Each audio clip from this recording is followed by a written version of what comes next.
ਜੇ ਸਰਕਾਰ ਬਿਜਲੀ ਦੇ ਬਿੱਲਾਂ ਦੇ ਵਿੱਚ ਗਊ ਮਾਤਾ ਲਈ ਟੈਕਸ ਲਗਾ ਕੇ ਗਊ ਦੀ ਸੇਵਾ ਕਰ ਸਕਦੀ ਹੈ ਤਾਂ ਜਿਹੜੇ ਇਨਸਾਨ ਹੈ ਕੁਦਰਤ ਦੀ ਮਾਰ ਕਰਕੇ ਕਿਸੇ ਕਾਰਨ ਉਹ ਪੂਰੇ ਨਹੀਂ ਹੋ ਸਕੇ ਉਹਨਾਂ ਨੂੰ ਸਾਂਭਣ ਦੀ ਜ਼ਿੰਮੇਵਾਰੀ ਸਰਕਾਰਾਂ ਦੀ ਹੈ। ਤਾਂ ਹੁਣ ਸਰਕਾਰ ਕਹਿ ਰਹੀ ਹੈ ਕਿ ਤੁਹਾਡੇ ਪ੍ਰਭ ਆਸਰਾ ਟਰਸਟ ਦਾ ਬਿਜਲੀ ਦਾ ਬਿੱਲ ਬਕਾਇਆ ਹੈ ਉਹ ਭਰ ਦਿਓ, ਨਹੀਂ ਤਾਂ ਅਸੀਂ ਬਿਜਲੀ ਬੰਦ ਕਰ ਦੇਣੀ। ਅਸੀਂ ਅੱਜ ਮੀਡੀਆ ਰਾਹੀਂ ਭਗਵੰਤ ਮਾਨ ਜੀ ਨੂੰ ਪੰਜਾਬ ਸਰਕਾਰ ਨੂੰ ਬੇਨਤੀ ਕਰਨ ਆਏ ਹਾਂ ਕਿ ਇਮੀਡੀਏਟ ਕਨੈਕਸ਼ਨ ਚਾਲੂ ਕਰਕੇ ਬਿਜਲੀ ਚਾਲੂ ਕਰੋ ਤਾਂ ਕਿ ਸਾਡੇ ਬੱਚਿਆਂ ਦੇ ਟਾਇਲਟ ਦੇ ਵਿੱਚ ਪਾਣੀ ਆ ਸਕੇ। ਜੇ ਸਰਕਾਰਾਂ ਸਾਬਕਾ ਮੁੱਖ ਮੰਤਰੀ ਰਜਿੰਦਰ ਕੌਰ ਭੱਠਲ ਜੀ ਦਾ 96 ਲੱਖ ਦਾ ਬਿਜਲੀ ਦਾ ਬਿੱਲ ਮਾਫ ਕਰ ਸਕਦੇ ਆ, ਉਹਨਾਂ ਦੀ ਕੋਠੀ ਦੇ ਕਿਰਾਏ ਮਾਫ ਕਰ ਸਕਦੇ ਆ, ਤਾਂ ਸਾਨੂੰ ਇਹਨਾਂ ਅਪੰਗ ਬੱਚਿਆਂ ਨੂੰ ਮਾਫੀ ਕਿਉਂ ਨਹੀਂ? ਅੱਜ ਦੀ ਪ੍ਰੈਸ ਕਾਨਫਰੰਸ ਤੋਂ ਬਾਅਦ ਸਰਕਾਰ ਨੇ ਬਿਜਲੀ ਚਾਲੂ ਨਾ ਕਰੀ ਤਾਂ ਇਹ 500 ਦੇ ਕਰੀਬ ਬੱਚੇ ਅਸੀਂ ਸੜਕਾਂ ਤੇ ਛੱਡਾਂਗੇ ਜਾਂ ਮੁੱਖ ਮੰਤਰੀ ਘਰ ਦੇ ਕੇ ਛੱਡਾਂਗੇ। ਇੱਕ ਵਾਰ ਸੋਸ਼ਲ ਸਿਕਿਉਰਿਟੀ ਡਿਪਾਰਟਮੈਂਟ ਦੇ ਸੀਨੀਅਰ ਅਧਿਕਾਰੀ ਨਾਲ ਗੱਲ ਕੀਤੀ। ਮੈਂ ਕਿਹਾ ਜਿਹੜੇ ਸਾਨੂੰ ਇਸ ਵੇਲੇ ਇਨਫੋਰਮੇਸ਼ਨ ਮਿਲੀ ਹੈ ਵੀ ਸੜਕ ਦੇ ਉੱਤੇ ਔਰਤ ਵੀ ਬੈਠੀ ਹੈ ਤੇ ਉਹਦੇ ਕੋਲ ਛੋਟਾ ਜਿਹਾ ਬੱਚਾ ਹੈ, ਜਦੋਂ ਉਹਨਾਂ ਨੇ ਫੋਨ ਕੀਤਾ ਚਾਈਲਡ ਵੈਲਫੇਅਰ ਕਮੇਟੀ ਨੂੰ, ਕਹਿੰਦੇ ਇਹਨਾਂ ਦੇ ਨਾਲ ਇਹਨਾਂ ਦੀ ਮਦਰ ਹੈਗੀ ਹੈ, ਇਸ ਕਰਕੇ ਇਹ ਚਾਈਲਡ ਕੇਅਰ ਇੰਸਟੀਚਿਊਟ ਦੇ ਵਿੱਚ ਨਹੀਂ ਜਾ ਸਕਦੇ। ਮੈਂ ਵੀ ਜਾ ਕੇ ਪੁੱਛਿਆ ਫੋਨ ਕੀਤੇ ਵੀ ਸਾਨੂੰ ਇਹ ਦੱਸੋ ਜਿਹੜੀ ਮਾਂ ਡਿਪਰੈਸ਼ਨ ਚਲੀ ਗਈ, ਛੋਟਾ ਜਿਹਾ ਬੱਚਾ, ਉਹਦੇ ਕੋਲ ਕੁਝ ਦਿਨਾਂ ਦਾ ਬੱਚਾ ਹੈ, ਕਈਆਂ ਦੇ ਕੋਲ 3-3 ਦਿਨ ਦੇ ਬੱਚੇ ਸੀ, ਕਈਆਂ ਦੇ ਪੇਟ ਦੇ ਵਿੱਚ ਬੱਚੇ ਸੀ, ਵੀ ਇਹ ਕਿੱਥੇ ਜਾਣਗੇ? ਇਹ ਚਾਈਲਡ ਕੇਅਰ ਜਾਣਗੇ, ਇਹ ਮੈਂਟਲ ਹੈਲਥ ਐਸਟੈਬਲਿਸ਼ਮੈਂਟ ਦੇ ਵਿੱਚ ਜਾਣਗੇ, ਇਹ ਕਮਿਊਨਿਟੀ ਹੋਮ ਦੇ ਵਿੱਚ ਜਾਣਗੇ? ਕਹਿੰਦੇ ਜੀ ਸਾਨੂੰ ਨਹੀਂ ਪਤਾ, ਸਾਡੇ ਕੋਲ ਕੋਈ ਅਰੇਂਜਮੈਂਟ ਨਹੀਂ ਲਿਖ ਕੇ ਦੇ ਦਿੱਤਾ।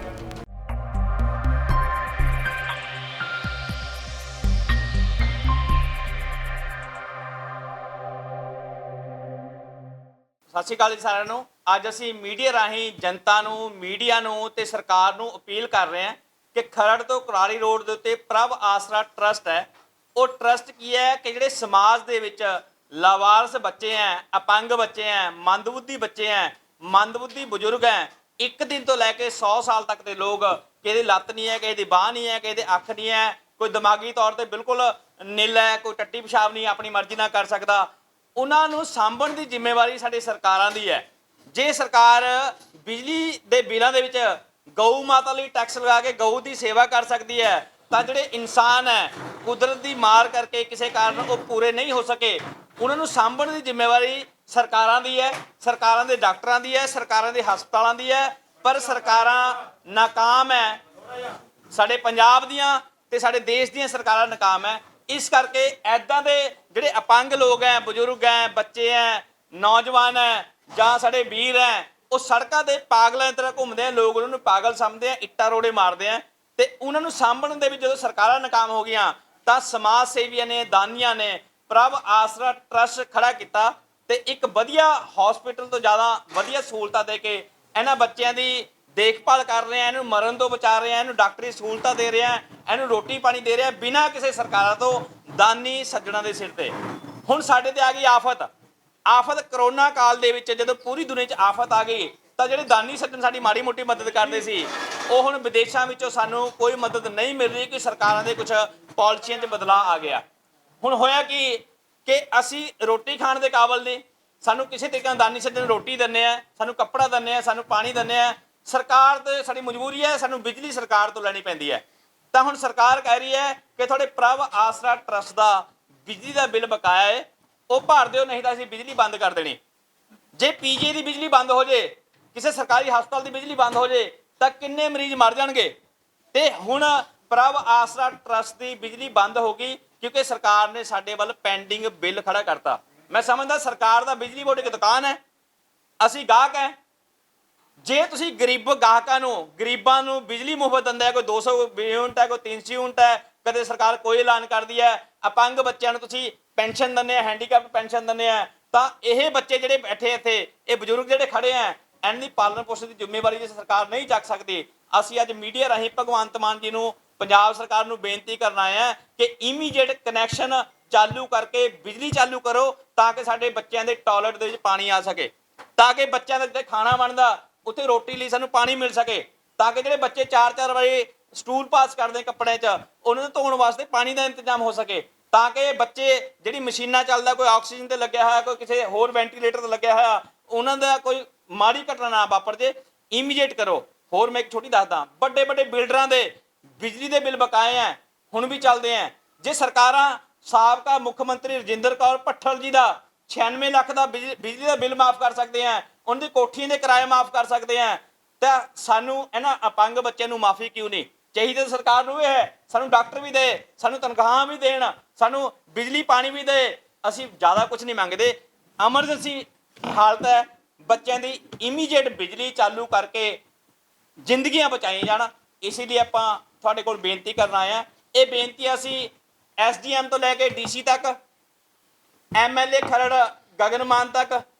ਤੇ MLA ਖਰੜ ਨੇ ਕੱਲ ਐਮਰਜੈਂਸੀ ਸਮਝਦੇ ਹੋਏ ਮੁੱਖ ਮੰਤਰੀ ਭਗਵੰਤ ਮਾਨ ਜੀ ਨੂੰ ਆਪਣਾ DO ਲਗਾ ਕੇ ਚਿੱਠੀ ਭੇਜੀ ਹੈ। ਗੱਲ ਮੁੱਖ ਮੰਤਰੀ ਤੱਕ ਵੀ ਪਹੁੰਚ ਗਈ। ਅਸੀਂ ਇੰਤਜ਼ਾਰ ਨਹੀਂ ਕਰ ਸਕਦੇ, ਕਿਉਂਕਿ ਜੇ ਇੱਕ ਦਿਨ ਵੀ ਲੇਟ ਹੋ ਗਿਆ ਕੋਈ ਨਾ ਕੋਈ ਨੁਕਸਾਨ ਹੋ ਜਾਏਗਾ ਤੇ ਜ਼ਿੰਮੇਵਾਰੀ ਸਰਕਾਰ ਦੀ ਬਣਦੀ ਹੈ। ਅਸੀਂ ਕੋਈ ਚੇਤਾਵਨੀ ਨਹੀਂ ਦੇ ਰਹੇ। ਕੱਲ ਇਲਾਕੇ ਦੇ ਲੋਕਾਂ ਨੇ ਭਾਰੀ ਇਕੱਠ ਕੀਤਾ ਪ੍ਰਭ ਆਸਰਾ ਟਰਸਟ ਦੇ ਬਾਹਰ। ਇਹ ਸੰਸਥਾ ਵਾਲੇ ਨਹੀਂ ਮੰਨਦੇ ਸੀ। ਇਲਾਕੇ ਲੋਕ ਕਹਿੰਦੇ ਸੜਕਾਂ ਜਾਮ ਕਰ ਦਈਏ, ਇਹਨਾਂ ਬੱਚਿਆਂ ਨੂੰ 4-500 ਨੂੰ ਸੜਕਾਂ ਤੇ ਲੈ ਕੇ ਬੈਠ ਜਾਈਏ, ਸਰਕਾਰਾਂ ਮਜਬੂਰ ਹੋ ਕੇ ਆਣਗੀਆਂ। ਪਰ ਅਸੀਂ ਕੱਲ ਫੈਸਲਾ ਲਿਆ ਨਹੀਂ, ਅਸੀਂ ਪਹਿਲਾਂ ਚੰਡੀਗੜ੍ਹ 'ਚ ਪ੍ਰੈਸ ਕਾਨਫਰੰਸ ਕਰਕੇ ਸਰਕਾਰ ਨੂੰ ਬੇਨਤੀ ਕਰਦੇ ਹਾਂ, ਜੇ ਅੱਜ ਦੀ ਪ੍ਰੈਸ ਕਾਨਫਰੰਸ ਤੋਂ ਬਾਅਦ ਸਰਕਾਰ ਨੇ ਬਿਜਲੀ ਚਾਲੂ ਨਾ ਕਰੀ ਤਾਂ ਇਹ 500 ਦੇ ਕਰੀਬ ਬੱਚੇ ਅਸੀਂ ਸੜਕਾਂ ਤੇ ਛੱਡਾਂਗੇ, ਜਾਂ ਮੁੱਖ ਮੰਤਰੀ ਘਰ ਦੇ ਕੇ ਛੱਡਾਂਗੇ, ਜਾਂ ਫਿਰ ਮੁੱਖ ਮੰਤਰੀ ਪੰਜਾਬ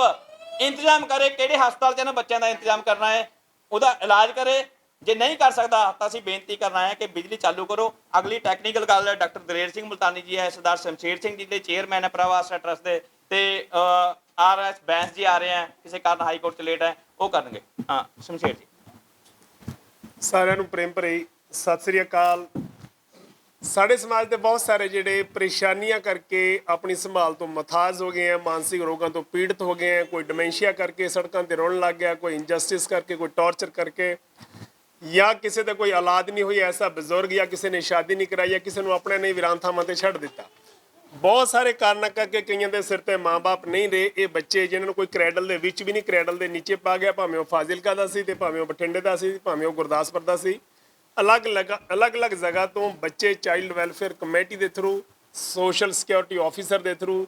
ਮੈਜਿਸਟ੍ਰੇਟ ਦੇ ਥਰੂ, ਜੁਡੀਸ਼ੀਅਲ ਮੈਜਿਸਟ੍ਰੇਟ ਦੇ ਥਰੂ, MLA ਦੇ ਥਰੂ, ਐਸੇ ਨਾਗਰਿਕ ਪ੍ਰਭ ਆਸਰਾ ਸੰਸਥਾ ਦੇ ਵਿੱਚ ਪਿਛਲੇ ਲਗਭਗ 18 ਸਾਲਾਂ ਤੋਂ ਅੱਜ ਤੱਕ 2000 ਦੇ ਕਰੀਬ ਐਸੇ ਨਾਗਰਿਕ ਦਾਖਲ ਹੋਏ, ਜਿਨ੍ਹਾਂ ਨੂੰ ਸੰਭਾਲ ਦਾ, ਇਲਾਜ ਦਾ, ਪੁਨਰਵਾਸ ਦਾ ਮੌਕਾ ਨਹੀਂ ਸੀ ਮਿਲਦਾ, ਰੀਹੈਬਿਲਿਟੇਟ ਹੋਣ ਦਾ ਮੌਕਾ ਨਹੀਂ ਸੀ ਨਸੀਬ ਹੋ ਰਿਹਾ। ਐਸੇ ਨਾਗਰਿਕ ਜਿਹੜੇ ਪ੍ਰਭ ਆਸਰਾ ਸੰਸਥਾ ਜਿਨ੍ਹਾਂ ਦੀ ਸੰਭਾਲ, ਇਲਾਜ, ਸਮਾਜਦਰਦੀ ਸੱਜਣਾ ਦੇ ਸਹਿਯੋਗ ਦੇ ਨਾਲ ਲਗਾਤਾਰ ਉੱਥੇ ਡਾਕਟਰ ਸਾਹਿਬ ਹੋਣੀ, ਸਮੁੱਚੀ ਟੀਮ ਲਗਭਗ 25-26 ਡਾਕਟਰ ਜਿਹੜੇ ਹੈਗੇ ਆ ਇਹਨਾਂ ਦੀ ਸੇਵਾ ਦੇ ਵਿੱਚ, ਤੇ ਪੈਰਾਮੈਡੀਕਲ ਸਟਾਫ ਲਗਭਗ 30 ਲੱਖ ਦੇ ਕਰੀਬ, ਇਸ ਤੋਂ ਵੀ ਉੱਪਰ ਹੋਣਗੀਆਂ। ਔਨ ਰਿਕਾਰਡ ਹੈਗਾ ਕਿ ਤਨਖਾਹਾਂ ਜਿਹੜੀਆਂ ਇਹਨਾਂ ਬੱਚਿਆਂ ਦੀ ਸੇਵਾ ਸੰਭਾਲ, ਇਹਨਾਂ ਦੀ ਹੈਲਥ ਨੂੰ ਇੰਪਰੂਵ ਕਰਨ ਦੇ ਲਈ ਲਗਾਤਾਰ ਯਤਨਸ਼ੀਲ ਹੈ ਸਮਾਜਦਰਦੀ ਲੋਕ। ਤੇ ਇਸ ਦੇ ਵਿੱਚ ਗਵਰਨਮੈਂਟ ਨੇ ਮੈਂਟਲ ਹੈਲਥ ਐਕਟ 1987 ਲਗਭਗ ਤੋਂ 35 ਸਾਲ ਪਹਿਲਾਂ ਇੱਕ ਐਕਟ ਬਣਾਇਆ ਹੈ ਕਿ ਫਿਜ਼ੀਕਲ ਹੈਲਥ ਦੀ ਤਰ੍ਹਾਂ ਮੈਂਟਲ ਹੈਲਥ ਜਿਹੜੀ ਹੈਗੀ ਹੈ ਉਹ ਵੀ ਬਹੁਤ ਇੰਪੋਰਟੈਂਟ ਹੈਗੀ। ਉਸ ਦੇ ਅੱਜ ਤੱਕ ਬਾਡੀ ਕਨਸਟੀਟਿਊਟ ਨਹੀਂ ਹੋਈ। ਅਸੀਂ ਬਹੁਤ ਵਾਰ ਕੋਸ਼ਿਸ਼ ਕੀਤੀ ਹੈ ਡਾਇਰੈਕਟਰਾਂ ਕੋਲ ਜਾ ਕੇ ਕਿ ਸਾਨੂੰ ਮਤਲਬ ਇਹ ਦੱਸਿਆ ਜਾਵੇ ਕਿ ਇਸ ਐਕਟ ਨੂੰ ਇੰਪਲੀਮੈਂਟ ਕਰਨ ਦੇ ਲਈ ਕਿਹੜੀ ਬਾਡੀ ਹੈ, ਤਾਂ ਕਿ ਅੱਜ ਤੱਕ ਸਾਨੂੰ ਕੋਈ ਹੈਲਪਲਾਈਨ ਐਸੀ, ਕੋਈ ਡੈਜ਼ਿਗਨੇਟਿਡ ਹੈਲਪਲਾਈਨ, ਕੋਈ ਏਜੰਸੀ ਜਿਹੜੀ ਕਿ ਭਾਵੇਂ ਘਰ ਦੇ ਵਿੱਚ ਕੋਈ ਇਕੱਲਾ ਰਹਿ ਗਿਆ, ਉਹ ਮਾਨਸਿਕ ਰੋਗਾਂ ਤੋਂ ਪੀੜਤ ਹੈ, ਭਾਵੇਂ ਇੰਟੈਲੈਕਚੁਅਲ ਡਿਸੇਬਿਲਿਟੀ ਤੋਂ ਪੀੜਤ ਹੈ, ਭਾਵੇਂ ਇਕੱਲੀ ਉਹਦੀ ਮਾਂ ਵਿਧਵਾ ਜਿਹੜੀ ਬੈੱਡ ਤੇ ਪਈ ਹੈ ਤੇ 80 ਸਾਲ ਦੀ, ਤੇ ਉਹਦਾ ਬੱਚਾ 50 ਸਾਲ ਦਾ ਜਿਹੜਾ ਕਿ ਸੁਸਾਈਡ ਕਰਨ ਦੀ ਕੋਸ਼ਿਸ਼ ਕਰਦਾ, ਵੀ ਕੋਈ ਐਸੀ ਏਜੰਸੀ ਜਿਹੜੀ ਤੁਰੰਤ ਉਸ ਦੀ ਰਿਸਪੌਂਸਿਬਿਲਿਟੀ ਲੈ ਸਕੇ। ਕੋਈ ਐਸੀ ਅੱਜ ਤੱਕ ਏਜੰਸੀ ਅਪੁਆਇੰਟ ਨਹੀਂ ਹੋਈ, ਡੈਜ਼ਿਗਨੇਟਿਡ ਟੀਮ ਅੱਜ ਤੱਕ ਅਪੁਆਇੰਟ ਨਹੀਂ ਕੀਤੀ ਗਈ। ਕੋਈ ਐਂਬੂਲੈਂਸ ਜਿਹੜੀ ਕਿ ਇਹਨਾਂ ਨੂੰ ਘਰ ਦੇ ਵਿੱਚੋਂ ਜਾਂ ਆਪਣੇ ਘਰ ਦੇ ਰਸਤੇ ਭੁੱਲ ਕੇ, ਪ੍ਰਭ ਆਸਰਾ ਸੰਸਥਾ ਦਾ ਬਹੁਤ ਲੰਮਾ ਚੌੜੀ ਹਿਸਟਰੀ ਹੈਗੀ ਹੈ, ਜਿਹਦੇ ਵਿੱਚ ਮੈਂ ਤੁਹਾਨੂੰ ਦੱਸਿਆ ਵੀ 2000 ਦੇ ਲਗਭਗ ਐਸੇ ਨਾਗਰਿਕ ਜਿਨ੍ਹਾਂ ਦੇ ਵਿੱਚ ਮਤਲਬ IAS ਆਫੀਸਰ ਤੋਂ ਲੈ ਕੇ, ਡਾਕਟਰ ਤੋਂ ਲੈ ਕੇ, ਪ੍ਰੋਫੈਸਰ ਤੋਂ ਲੈ ਕੇ, ਲੈਕਚਰਰ, ਕੀ ਅਲੱਗ-ਅਲੱਗ ਹਾਲਤਾਂ ਵਾਲੇ ਸਾਰੇ ਤਰ੍ਹਾਂ ਦੇ ਨਾਗਰਿਕ ਉੱਥੇ ਪਹੁੰਚਦੇ ਹੈ। ਤੇ ਉਹਨਾਂ ਦੇ ਲਈ ਨਾ ਤਾਂ ਸੜਕਾਂ ਤੋਂ ਚੱਕਣ ਦੇ ਲਈ ਤੇ ਨਾ ਕੋਠੀਆਂ ਦੇ ਵਿੱਚ ਦੇ ਲਈ ਅੱਜ ਤੱਕ ਕੋਈ ਵੀ ਇਸ ਗੱਲ ਨੂੰ ਯਕੀਨੀ ਬਣਾਉਣ ਵਾਸਤੇ ਐਂਬੂਲੈਂਸ ਜਿਹੜੀ ਕਿ ਐਜ਼ ਪਰ ਲਾ, ਐਜ਼ ਪਰ ਐਕਟ ਜਿਹੜਾ ਕਹਿੰਦਾ ਹੈ ਕਿ ਹਸਪੀਟਲ ਦੀ ਐਂਬੂਲੈਂਸ, ਸਟੇਟ ਦੀ ਐਂਬੂਲੈਂਸ, ਦੇਸ਼ ਦੀ ਐਂਬੂਲੈਂਸ ਜਿਹੜੀ ਹੈ ਉਹਨਾਂ ਨੂੰ ਚੱਕਣ ਤੋਂ ਇਨਕਾਰ ਨਹੀਂ ਕਰ ਸਕਦੀ। ਪਰ ਸਰਕਾਰ ਵੱਲੋਂ ਅੱਜ ਤੱਕ ਕੋਈ ਵੀ ਇਸ ਤਰ੍ਹਾਂ ਦੀ ਜਿਹੜੀ ਹੈਲਪਲਾਈਨ ਹੈਗੀ ਹੈ ਉਸ ਨੂੰ ਜ਼ਿੰਮੇਵਾਰ ਨਹੀਂ ਬਣਾਇਆ ਗਿਆ, ਜਾਂ ਕੋਈ ਏਜੰਸੀ ਅਪੁਆਇੰਟ ਨਹੀਂ ਕੀਤੀ ਗਈ ਜਿਹੜੀ ਕਿ ਉਹਨਾਂ ਦੀ ਜ਼ਿੰਮੇਵਾਰੀ ਲਵੇ, ਜਿਹੜੀ ਉਹਨਾਂ ਦਾ ਚਾਰਜ ਲਵੇ, ਜਿਹੜੀ ਉਸ ਚੀਜ਼ ਲਈ ਆਨਸਰੇਬਲ ਹੋਵੇ ਕਿ ਕਾਲ ਗਈ ਸੀ ਇਹਦੇ ਲਈ ਜਿਨ੍ਹਾਂ ਨੂੰ ਕਿ ਆਇਡੈਂਟੀਫਾਈ ਕਰਨਾ ਹੁੰਦਾ ਸਰਕਾਰ ਨੇ, ਸਰਕਾਰ ਦੇ ਡਿਪਾਰਟਮੈਂਟ ਨੇ, ਪੁਲਿਸ ਨੇ ਆਇਡੈਂਟੀਫਾਈ ਕਰਨਾ ਹੁੰਦਾ ਕਿ ਉਹ ਆਪਣੇ ਲਈ ਸੇਫ ਨਹੀਂ ਹੈ, ਆਪਣੇ ਆਪ ਨੂੰ ਸੰਭਾਲ ਨਹੀਂ ਸਕਦਾ, ਤੁਰੰਤ ਉਹਨੂੰ ਆਪਣੀ ਸੇਫਟੀ ਵਿੱਚ ਲੈਣਾ ਹੁੰਦਾ ਹੈ, ਹਸਪੀਟਲ ਸ਼ਿਫਟ ਕਰਨਾ ਹੁੰਦਾ। ਤੇ ਦੂਜੀ ਗੱਲ ਹੈ ਕਿ ਹਸਪੀਟਲ ਜਿਹੜਾ ਇਸ ਨੂੰ ਲੈਣ ਤੋਂ ਡਿਨਾਈ ਨਹੀਂ ਕਰ ਸਕਦਾ, ਤੇ ਇਸ ਗੱਲ ਨੂੰ ਵੀ ਹਸਪੀਟਲ ਦੇ ਵਿੱਚ ਕੋਈ ਐਸੀ ਟੀਮ ਜਿਹੜੀ ਹੈਗੀ ਸਾਡੀ ਨੌਲੇਜ ਅੱਜ ਤੱਕ ਨਹੀਂ, ਕਿਉਂਕਿ ਅਸੀਂ ਰੋਜ਼ ਇਹ ਧੱਕੇ ਖਾਂਦੇ ਆ। ਮੇਰੇ ਨਾਲ ਹੋਰ ਦਿੱਲੀ ਤੋਂ ਵੀ ਵੀਰ ਇੱਥੇ ਇਸ ਵੇਲੇ ਹੈਗੇ, ਮੈਨੂੰ ਇਹਨਾਂ ਦਾ ਫੋਨ ਆਇਆ ਸੀ, ਕਹਿੰਦੇ ਤੁਸੀਂ ਕਹਿੰਦੇ ਸੀ ਕਿ ਨਾਗਰਿਕ ਨੂੰ ਨਜ਼ਰਅੰਦਾਜ਼ ਨਹੀਂ ਕਰਨਾ ਚਾਹੀਦਾ, ਕਿਉਂਕਿ 10 ਸਾਲ ਦੀ ਬੱਚੀ ਪੀੜਤ ਜਦੋਂ ਰੇਪ ਤੋਂ ਸਾਡੇ ਕੋਲ ਆ ਕੇ ਬੱਚੇ ਨੂੰ ਜਨਮ ਦਿੰਦੀ ਹੈ, 5-5 ਦਿਨ ਹੋਸ਼ 'ਚ ਨਹੀਂ ਆਉਂਦੀ, 13 ਸਾਲ ਦੀ ਬੱਚੀ, 70 ਸਾਲ ਦੀ ਔਰਤ, 80 ਸਾਲ ਦੀ ਔਰਤ, ਥੋੜੀ ਦੇਰ ਬਾਅਦ ਉਹਦੇ ਵਾਰਸ ਮਿਲ ਜਾਂਦੇ ਆ। ਪਰ ਰੇਪ ਤੋਂ ਪੀੜਤ 1 ਮਹੀਨੇ 'ਚ 6-6 ਔਰਤਾਂ ਜਦੋਂ ਪ੍ਰਭ ਆਸਰਾ 'ਚ ਪਹੁੰਚਦੀਆਂ ਤੇ ਉਸ ਵੇਲੇ ਸਾਡੇ ਲੋਕਤੰਤਰ ਦੇ ਉੱਤੇ ਬਹੁਤ ਵੱਡੇ ਸਵਾਲ ਲੱਗਦੇ ਆ, ਸਾਡੇ ਇਨਸਾਨ ਹੋਣ ਤੇ ਬਹੁਤ ਵੱਡੇ ਸਵਾਲ ਲੱਗਦੇ ਆ। ਇਹ ਬੇਵਸ ਤੇ ਲਾਚਾਰ ਲੋਕ, ਅਸੀਂ ਪੁੱਛਣਾ ਚਾਹੁੰਦੇ ਹਾਂ ਕਿ ਇਹਨਾਂ ਦੀ ਕੋਈ ਵੱਖਰੀ ਸਰਕਾਰ ਹੈ ਕਿ ਬਜਟ ਦੇ ਵਿੱਚ ਇਹ ਹਿੱਸੇਦਾਰ ਨਹੀਂ, ਵੀ ਇਹਨਾਂ ਲਈ ਕਿਉਂ ਨਹੀਂ ਇੰਤਜ਼ਾਮ ਕੀਤਾ ਜਾ ਰਿਹਾ। ਕਰੋਨਾ ਕਾਲ ਦੌਰਾਨ ਇੰਨੀਆਂ ਸਮੱਸਿਆਵਾਂ ਆਈਆਂ, ਇੱਕ ਵੀ ਵਾਰਡ ਜਿਹੜੀ ਸੀ ਡਿਪਰੈਸ਼ਨ ਤੋਂ ਪੀੜਤ ਨਾਗਰਿਕ ਦੇ ਲਈ ਅਸੀਂ ਬੜੀ ਕੋਸ਼ਿਸ਼ ਕੀਤੀ ਹੈ। ਇੰਟੈਲੈਕਚੁਅਲ ਡਿਸੇਬਿਲਿਟੀ ਉਸ ਤੋਂ ਪੀੜਤ ਨਾਗਰਿਕ ਦੇ ਲਈ ਇੱਕ ਵੀ ਕੋਈ ਐਸੀ ਵਾਰਡ ਨਹੀਂ ਬਣੀ ਜਿਹਦੇ ਵਿੱਚ ਕੋਈ ਵੀ ਪੀੜਤ ਨਾਗਰਿਕ ਜਿਹੜਾ ਹੈਗਾ ਉਸ ਨੂੰ ਠੀਕ ਹੋਣ ਦਾ ਅਵਸਰ ਮਿਲ ਸਕੇ। ਇਕੁਐਲਿਟੀ ਦੇ ਆਧਾਰ ਤੇ ਇਹਨਾਂ ਨੂੰ ਜਸਟਿਸ ਨਹੀਂ ਮਿਲ ਰਿਹਾ, ਤੇ ਜਿਸ ਕਰਕੇ ਇਹ ਲੋਕ ਜਾਂ ਸੀਰੀਅਸ ਹੁੰਦੇ ਆ, ਮੌਤ ਦੇ ਮੂੰਹ 'ਚ ਪੈਂਦੇ ਆ, ਸਵਾਰਥੀ ਲੋਕਾਂ ਦੇ ਜ਼ੁਲਮਾਂ ਦਾ ਸ਼ਿਕਾਰ ਹੁੰਦੇ ਆ। ਤੇ ਇਹਦੇ ਵਿੱਚ ਮਤਲਬ ਸਾਡੇ ਕੋਲ ਇਹ ਵੀ ਵੱਡਾ ਇੱਕ ਐਕਸਪੀਰੀਅੰਸ ਹੈਗਾ ਕਿ ਜੇ 2000 ਦੇ ਕਰੀਬ ਲੋਕ ਦਾਖਲ ਹੋਏ ਆ ਤੇ ਉਹ ਥੋੜੀ ਜਿਹੀ ਹੈਲਪ ਦੇ ਨਾਲ ਬੜੀ ਜਲਦੀ ਇੰਪਰੂਵ ਹੁੰਦੇ ਆ। 1300 ਤੋਂ ਉੱਪਰ ਨਾਗਰਿਕ ਇੰਪਰੂਵ ਹੋਏ ਆ। ਕਾਫੀ ਨਾਗਰਿਕ ਹੈ ਜਿਹੜੇ ਇੰਡੀਪੈਂਡੈਂਟ ਲਾਈਫ ਜੀਣ ਦੇ ਕੈਪੇਬਲ ਬਣ ਗਏ, ਦੁਬਾਰੇ ਫਿਰ ਉਹ ਇੱਕ ਸਮਾਜ ਦੀ ਨਾਲ, ਇੱਕ ਪਰਿਵਾਰ ਦਾ ਹਿੱਸਾ ਬਣ ਕੇ ਆਦਰ ਸਤਿਕਾਰ ਨਾਲ ਜ਼ਿੰਦਗੀ ਜੀਣ ਦੇ ਕੈਪੇਬਲ, ਕਿਉਂਕਿ ਉਹਨਾਂ ਨੂੰ ਟਾਈਮਲੀ ਸੰਭਾਲ ਲਿਆ ਗਿਆ, ਉਹਨੂੰ ਠੀਕ ਹੋਣ ਦਾ ਮੌਕਾ ਮਿਲਿਆ। ਪਰ ਇਹਨਾਂ ਲੋਕਾਂ ਦੇ ਲਈ ਕਰੋਨਾ ਦੇ ਵਿੱਚ ਕੋਈ ਐਸੀ ਅਰੇਂਜਮੈਂਟ ਨਾ ਹੋਣ ਕਰਕੇ ਸਾਨੂੰ ਉਸ ਵੇਲੇ ਫਿਰ ਹਾਲਾਤ ਐਸੇ ਬਣ ਗਏ। ਡਾਕਟਰ ਸਾਹਿਬ ਨੇ ਬੜੀ ਹਿੰਮਤ ਕੀਤੀ ਵੀ ਸਾਨੂੰ ਵਿੱਚ ਰੱਖਣਾ ਮੁਸ਼ਕਲ ਹੋ ਗਿਆ। ਉਧਰੋਂ ਗਰੀਬ ਜਨਤਾ ਵੀ ਆ ਰਹੀ ਹੈ, ਉਧਰੋਂ ਜਿਹੜੇ ਲੋਕ ਆ ਰਹੇ ਹੈ ਜਿਹੜੇ ਕਿ ਮਤਲਬ ਜਿਨ੍ਹਾਂ ਦਾ ਕੋਈ ਪ੍ਰੋਟੋਕਾਲ ਨਹੀਂ ਫੋਲੋ ਕੀਤਾ ਜਾ ਰਿਹਾ ਜੋ ਐਕਟ ਦੇ ਵਿੱਚ ਹੁੰਦਾ ਹੈ, ਕਿ ਉਹਨਾਂ ਦੇ ਮੈਡੀਕਲ ਟੈਸਟ ਪ੍ਰੋਪਰ ਹੋਣੇ ਚਾਹੀਦੇ ਹੈ, ਕਿ ਉਹਨਾਂ ਦੇ ਇੱਕ ਮਤਲਬ ਕਰੋਨਾ ਦਾ ਟੈਸਟ, ਉਹਨਾਂ ਦੇ ਕੰਟੇਜੀਅਸ ਡਿਜ਼ੀਜ਼ ਦੇ ਟੈਸਟ, ਜੋ ਪ੍ਰੋਟੋਕਾਲ ਫੋਲੋ ਹੋਣਾ ਚਾਹੀਦਾ ਵੀ ਉੱਥੇ ਬੈੱਡ ਦੀ ਕਪੈਸਿਟੀ, ਉਹਦੀ ਸੇਫਟੀ ਜਾਂ ਦੂਜਿਆਂ ਦੀ ਸੇਫਟੀ, ਇਹ ਚੀਜ਼ ਨੂੰ ਧਿਆਨ ਦੇ ਵਿੱਚ ਰੱਖੇ ਬਿਨਾਂ ਸ਼ਰੇਆਮ ਹੀ ਸਾਡੇ ਕੋਲ ਬਹੁਤ ਸਾਰੀਆਂ ਇੱਥੇ ਫਾਈਲ ਦੇ ਵਿੱਚ ਐਪਲੀਕੇਸ਼ਨਾਂ ਲੱਗੀਆਂ। ਉਹਨਾਂ ਵਿੱਚ ਭਾਵੇਂ ਉਹ MLA, ਭਾਵੇਂ ਉਹ ਸਮਾਜੀ ਆਫਿਸਰ ਹੈ, ਤੇ ਭਾਵੇਂ ਕੋਈ ਉਹ ਸਟੇਟ ਦੀ ਏਜੰਸੀ ਹੈ, ਤੇ ਭਾਵੇਂ ਮਤਲਬ ਅਲੱਗ-ਅਲੱਗ ਅਦਾਰੇ ਹੈਗੇ, ਚਾਈਲਡ ਵੈਲਫੇਅਰ ਕਮੇਟੀ ਹੈ, ਮਤਲਬ ਸਾਡੀ ਸਟੇਟ ਦੇ ਵਿੱਚ CCI ਜਿੰਨੇ ਵੀ ਚਾਈਲਡ ਕੇਅਰ ਇੰਸਟੀਚਿਊਟ ਬਣੇ ਹੋਏ ਹੈ, ਉਹਦੇ ਵਿੱਚ ਮੈਂ ਇੱਕ ਵਾਰ ਸੋਸ਼ਲ ਸਿਕਿਉਰਿਟੀ ਡਿਪਾਰਟਮੈਂਟ ਦੇ ਸੀਨੀਅਰ ਅਧਿਕਾਰੀ ਨਾਲ ਗੱਲ ਕੀਤੀ। ਮੈਂ ਕਿਹਾ ਜਿਹੜੇ ਸਾਨੂੰ ਇਸ ਵੇਲੇ ਇਨਫੋਰਮੇਸ਼ਨ ਮਿਲੀ ਹੈ ਵੀ ਸੜਕ ਦੇ ਉੱਤੇ ਔਰਤ ਵੀ ਬੈਠੀ ਹੈ ਤੇ ਉਹਦੇ ਕੋਲ ਛੋਟਾ ਜਿਹਾ ਬੱਚਾ ਹੈ, ਤੇ ਪਬਲਿਕ ਨੂੰ ਬੜਾ ਦਰਦ ਹੈ। ਮੇਰੇ ਕੋਲ ਵੀਰ ਖੜੇ ਆ ਇੱਥੇ ਵਜੀਦਪੁਰ ਹੁਣੀ, ਇਹਨਾਂ ਨੇ ਬੜੀ ਕੋਸ਼ਿਸ਼ ਕੀਤੀ ਤੇ ਉਸ ਦੇ ਲਈ ਫੋਨ ਕੀਤੇ, ਸੰਬੰਧਿਤ ਜਿਹੜੇ ਡਿਪਾਰਟਮੈਂਟ ਹੈ ਉਹਨਾਂ ਨੂੰ, ਹੈਲਪਲਾਈਨਾਂ ਦੇ ਉੱਤੇ ਫੋਨ ਕੀਤੇ। ਜਦੋਂ ਉਹਨਾਂ ਨੇ ਫੋਨ ਕੀਤਾ ਚਾਈਲਡ ਵੈਲਫੇਅਰ ਕਮੇਟੀ ਨੂੰ, ਕਹਿੰਦੇ ਇਹਨਾਂ ਦੇ ਨਾਲ ਇਹਨਾਂ ਦੀ ਮਦਰ ਹੈਗੀ ਹੈ, ਇਸ ਕਰਕੇ ਇਹ ਚਾਈਲਡ ਕੇਅਰ ਇੰਸਟੀਚਿਊਟ ਦੇ ਵਿੱਚ ਨਹੀਂ ਜਾ ਸਕਦੇ। ਇਹਨਾਂ ਨੇ ਫੋਨ ਕੀਤਾ ਫਿਰ ਉਸ ਵੇਲੇ ਡਿਸਟ੍ਰਿਕਟ ਸੋਸ਼ਲ ਸਿਕਿਉਰਿਟੀ ਡਿਪਾਰਟਮੈਂਟ ਨੂੰ, ਉਹ ਕਹਿੰਦੇ ਇਹਨਾਂ ਦੇ ਨਾਲ ਬੱਚਾ ਹੈ, ਇਸ ਕਰਕੇ ਇਹ ਫਿਰ ਜਿਹੜੇ ਕਿਸੇ ਵੀ ਕਮਿਊਨਿਟੀ ਹੋਮ ਦੇ ਵਿੱਚ ਨਹੀਂ ਜਾ ਸਕਦੇ, ਨਾਰੀ ਨਿਕੇਤਨ ਦੇ ਵਿੱਚ ਨਹੀਂ ਜਾ ਸਕਦੇ। ਫਿਰ ਮੈਂ ਵੀ ਜਾ ਕੇ ਪੁੱਛਿਆ, ਫੋਨ ਕੀਤੇ ਵੀ ਸਾਨੂੰ ਇਹ ਦੱਸੋ, ਜਿਹੜੀ ਮਾਂ ਡਿਪਰੈਸ਼ਨ ਚਲੀ ਗਈ, ਛੋਟਾ ਜਿਹਾ ਬੱਚਾ, ਉਹਦੇ ਕੋਲ ਕੁਝ ਦਿਨਾਂ ਦਾ ਬੱਚਾ ਹੈ, ਕਈਆਂ ਦੇ ਕੋਲ 3-3 ਦਿਨ ਦੇ ਬੱਚੇ ਸੀ, ਕਈਆਂ ਦੇ ਪੇਟ ਦੇ ਵਿੱਚ ਬੱਚੇ ਸੀ, ਵੀ ਇਹ ਕਿੱਥੇ ਜਾਣਗੇ? ਇਹ ਚਾਈਲਡ ਕੇਅਰ ਜਾਣਗੇ, ਇਹ ਮੈਂਟਲ ਹੈਲਥ ਐਸਟੈਬਲਿਸ਼ਮੈਂਟ ਦੇ ਵਿੱਚ ਜਾਣਗੇ, ਇਹ ਕਮਿਊਨਿਟੀ ਹੋਮ ਦੇ ਵਿੱਚ ਜਾਣਗੇ? ਕਹਿੰਦੇ ਜੀ ਸਾਨੂੰ ਨਹੀਂ ਪਤਾ, ਸਾਡੇ ਕੋਲ ਕੋਈ ਅਰੇਂਜਮੈਂਟ ਨਹੀਂ, ਲਿਖ ਕੇ ਦੇ ਦਿੱਤਾ। ਲਿਖ ਕੇ ਐਪਲੀਕੇਸ਼ਨਾਂ ਸਾਡੀ ਮਜਬੂਰੀ ਕਾਰਨ ਸਾਨੂੰ ਇੱਕ ਹਸਪੀਟਲ ਸ਼ੁਰੂ ਕਰਨਾ ਪਿਆ, ਜਿਸ ਦੇ ਵਿੱਚ ਭਾਵੇਂ ਸਾਡੇ ਆਰਥਿਕ ਹਾਲਾਤ ਇਜਾਜ਼ਤ ਨਹੀਂ ਸੀ ਦਿੰਦੇ, ਪਰ ਨਾਗਰਿਕ ਨੂੰ ਬਚਾਉਣ ਦੇ ਲਈ, ਇਹਨਾਂ ਦੀਆਂ ਜਾਨਾਂ ਨੂੰ ਬਚਾਉਣ ਦੇ ਲਈ, ਜਿਹਦੇ ਵਿੱਚ ਇੰਟੈਲੈਕਚੁਅਲ ਡਿਸੇਬਿਲਿਟੀ ਤੇ ਮੈਂਟਲ ਇਲਨੈਸ ਤੇ ਬਹੁਤ ਸਾਰੇ ਲੋਕ ਜਿਹੜੇ ਆਲਰੇਡੀ ਪ੍ਰਭ ਆਸਰਾ ਸੰਸਥਾ ਦੇ ਵਿੱਚ ਆਲਰੇਡੀ ਰਹਿ ਰਹੇ ਸੀ, ਫਿਰ ਉਹਦੇ ਵਿੱਚ ਸਾਡਾ ਕਾਫੀ ਖਰਚ ਹੋਇਆ। ਤੇ ਉਸ ਦੌਰਾਨ ਜਿਹੜਾ FCRA ਅਕਾਊਂਟ ਹੈ ਉਸ ਦੇ ਵਿੱਚ ਵੱਡੀਆਂ ਰੁਕਾਵਟਾਂ ਪਈਆਂ, ਸੰਗਤ ਦਾ ਆਉਣਾ ਜਾਣਾ ਘਟਿਆ, ਜਿਸ ਦੇ ਵਿੱਚ ਫੰਡਾਂ ਦੀ ਪ੍ਰੋਬਲਮ ਜਿਹੜੀ ਹੈ ਉਹ ਵੀ ਵਧੀ, ਤੇ ਲੋੜਾਂ ਸਮਾਜ ਦੀਆਂ ਕਾਫੀ ਵਧੀਆਂ। ਸਰਕਾਰ ਵੱਲੋਂ ਕਈ ਜਗ੍ਹਾ ਤੇ ਫਿਰ ਰਾਸ਼ਨ ਦੇ ਸੰਬੰਧ ਵਿੱਚ, ਮੈਡੀਸਨ ਦੇ ਸੰਬੰਧ ਵਿੱਚ ਸਹਿਯੋਗ ਮੰਗਿਆ ਗਿਆ ਸੀ। ਖੁੱਲ੍ਹ ਕੇ ਐਂਬੂਲੈਂਸਾਂ ਤੋਂ ਲੈ ਕੇ ਹਰ ਚੀਜ਼ ਦਾ ਸਹਿਯੋਗ ਦੇਣ ਦੀ, ਸੰਗਤ ਦੇ ਕੋਲੋਂ ਹੈਲਪ ਲੈ ਕੇ ਸਹਿਯੋਗ ਦੇਣ ਦੀ ਕੋਸ਼ਿਸ਼ ਕੀਤੀ। ਬਿੱਲ ਸਾਨੂੰ ਬੜੇ ਨਜਾਇਜ਼ ਆਏ, ਉਹਨਾਂ ਦਿਨਾਂ ਦੇ ਵਿੱਚ ਕਲੈਰੀਫਿਕੇਸ਼ਨ ਮੰਗੀ, ਨਹੀਂ ਉਹ ਬਿੱਲ ਇਕੱਠੇ ਹੋ ਗਏ ਤੇ ਹਾਲਾਤ ਐਸੇ ਬਣ ਗਏ, ਇਲਾਜ ਲਈ ਸਾਨੂੰ ਨਿਊਰੋ ਸਰਜਨ ਜਾਂ ਦੂਜੇ ਹੋਰ ਸਾਈਕੈਟਰਿਸਟ ਦਾ ਜ਼ਿਆਦਾ ਪ੍ਰਬੰਧ ਕਰਨਾ ਪੈ ਗਿਆ। ਬਿੱਲ ਜਿਹੜੇ ਨਵੀਂ ਸਰਕਾਰ ਆਈ ਹੈ, ਗਰੀਬਾਂ ਦੇ ਬਿੱਲ ਮਾਫ ਕੀਤੇ, ਕੇਜਰੀਵਾਲ ਸਾਹਿਬ ਨੇ ਜਿਸ ਵੇਲੇ ਬਿੱਲ ਗਰੀਬਾਂ ਦੇ ਜੋੜੇ, ਸਾਨੂੰ ਬੜਾ ਹੌਸਲਾ ਹੋਇਆ ਵੀ ਇਹਨਾਂ ਗਰੀਬਾਂ ਦੇ ਜਿਹੜੇ ਬਿੱਲ ਹੈਗੇ ਆ ਹੁਣ ਇਸ ਵੇਲੇ ਹੋ ਸਕਦਾ ਇਹਨਾਂ ਤੇ ਵਿਚਾਰ ਹੋਊਗੀ। ਇਹਨਾਂ ਨੂੰ ਇਕੁਐਲਿਟੀ ਦੇ ਆਧਾਰ ਤੇ ਜਿਹੜਾ ਟ੍ਰੀਟ ਕਰਨ ਦੀ ਬਜਾਏ ਇਹਨਾਂ ਦੇ ਕਨੈਕਸ਼ਨ ਜਿਹੜੇ ਸੀ, ਪਹਿਲੀ ਗੱਲ ਤਾਂ ਬਿੱਲ ਜਿਹੜੇ ਸੀ ਉਹ ਕਰੈਕਟ ਨਹੀਂ ਸੀ, ਉਹ ਦਰੁਸਤ ਨਹੀਂ ਸੀ। ਸਾਡੇ ਨਾਲ ਕੋਈ ਮੀਟਿੰਗ ਨਹੀਂ ਕੀਤੀ ਗਈ ਤੇ ਬਲਕਿ ਇਹਨਾਂ ਦੇ ਦੋਨਾਂ ਬ੍ਰਾਂਚਾਂ ਦੇ ਕਨੈਕਸ਼ਨ ਕਰ ਦਿੱਤੇ ਗਏ, ਜਿੱਥੇ ਲਗਭਗ 400 ਤੋਂ ਵੀ ਉੱਪਰ ਨਾਗਰਿਕ ਇਸ ਵੇਲੇ ਰਹਿ ਰਹੇ ਹਨ, ਜਿਨ੍ਹਾਂ ਦੀ ਹਾਲਤ ਐਸੀ ਹੈ ਜੇ ਇਹਨਾਂ ਦਾ ਬਿਜਲੀ ਪਾਣੀ ਬੰਦ ਹੋ ਜਾਵੇ ਤਾਂ ਫਿਰ ਇਹ ਕਿਸ ਤਰੀਕੇ ਨਾਲ ਸਰਵਾਈਵ ਕਰ ਸਕਦੇ ਆ। ਇਹ ਸਵਾਲ ਜਿਹੜਾ ਹੈਗਾ ਸ਼ਾਇਦ ਉਹਨਾਂ ਦੇ ਮਨ ਦੇ ਵਿੱਚ ਨਹੀਂ ਉਪਜਿਆ ਤੇ ਅਸੀਂ ਹੁਣ ਬਾਰ-ਬਾਰ ਇਹੀ ਬੇਨਤੀ ਕਰਦੇ ਹਾਂ। ਅਸੀਂ ਉਹਨਾਂ ਨੂੰ ਕਿਹਾ ਸੀ ਵੀ ਅਸੀਂ ਸੰਵਿਧਾਨ ਦੀ ਰਿਸਪੈਕਟ ਕਰਦੇ ਹਾਂ, ਪਰ ਜੇਕਰ ਸਾਨੂੰ ਇਹਨਾਂ ਦੀ ਜਾਨ ਬਚਾਉਣ ਦੇ ਲਈ, ਕਿਉਂਕਿ ਸਾਡੇ ਕੋਲ ਰੈਗੂਲਰ ਬੰਦੇ ਆ ਰਹੇ ਆ, ਰੈਗੂਲਰ ਬੱਚੇ ਆ ਰਹੇ ਆ, ਅਸੀਂ ਜਦੋਂ ਕੱਲ ਸ਼ਾਮ ਨੂੰ ਵੀ ਦਾਖਲ ਕੀਤਾ, ਪਰਸੋਂ ਵੀ ਦਾਖਲ ਕੀਤੇ, ਮੌਜੂਦਾ ਸਰਕਾਰ ਵੱਲੋਂ ਵੀ ਸਾਡੇ ਕੋਲ ਭੇਜੇ ਜਾ ਰਹੇ ਹਨ ਕਿ ਸਾਡੇ ਕੋਲ ਕੋਈ ਇੰਤਜ਼ਾਮ ਨਹੀਂ ਹੈ। ਪਰ ਜਦੋਂ ਉਹਨਾਂ ਨੂੰ ਬਿਜਲੀ ਤੇ ਜਦੋਂ ਉਹਨਾਂ ਨੂੰ ਪੱਖਾ ਤੇ ਜਦੋਂ ਪਾਣੀ ਦੇਣਾ ਉਹਦੇ ਲਈ ਬਿਜਲੀ ਕਹਿੰਦੇ ਉਹਦੇ ਪਹਿਲਾਂ ਤੁਸੀਂ ਪੈਸੇ ਭਰਾਓ। ਮੈਂ ਕਿਹਾ ਸਾਨੂੰ ਉਸ ਚੀਜ਼ ਦਾ ਤੁਸੀਂ ਮੌਕਾ ਦਿਓ, ਬਿਨਾਂ ਸ਼ਰਤ ਲਈ ਬਿਜਲੀ ਚੱਲਦੀ ਕਰੋ।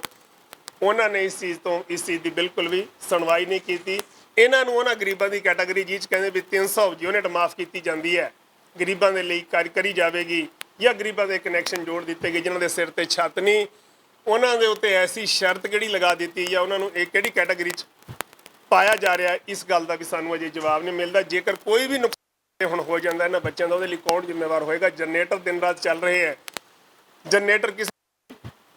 ਫੇਲ ਹੋ ਜਾਂਦੇ ਆ ਤੇ ਰਾਤ ਨੂੰ ਸਾਨੂੰ ਜਨਰੇਟਰ ਕੁਝ ਦੇਰ ਲਈ ਬੰਦ ਕਰਨੇ ਪੈਂਦੇ ਆ, ਗਰਮ ਹੋ ਜਾਂਦੇ ਆ, ਉਸ ਦੌਰਾਨ ਆਕਸੀਜਨ ਦੀ ਲੋੜ ਪੈਂਦੀ ਹੈ, ਇਹਨਾਂ ਬੱਚਿਆਂ ਨੂੰ ਦੌਰੇ ਪੈਂਦੇ ਆ, ਬਜ਼ੁਰਗਾਂ ਦੀ ਐਸੀ ਹਾਲਤ ਹੈ, ਡਾਕਟਰ ਸਾਹਿਬ ਜ਼ਿਆਦਾ ਅੱਛੀ ਤਰ੍ਹਾਂ ਐਕਸਪਲੇਨ ਕਰ ਸਕਦੇ ਆ।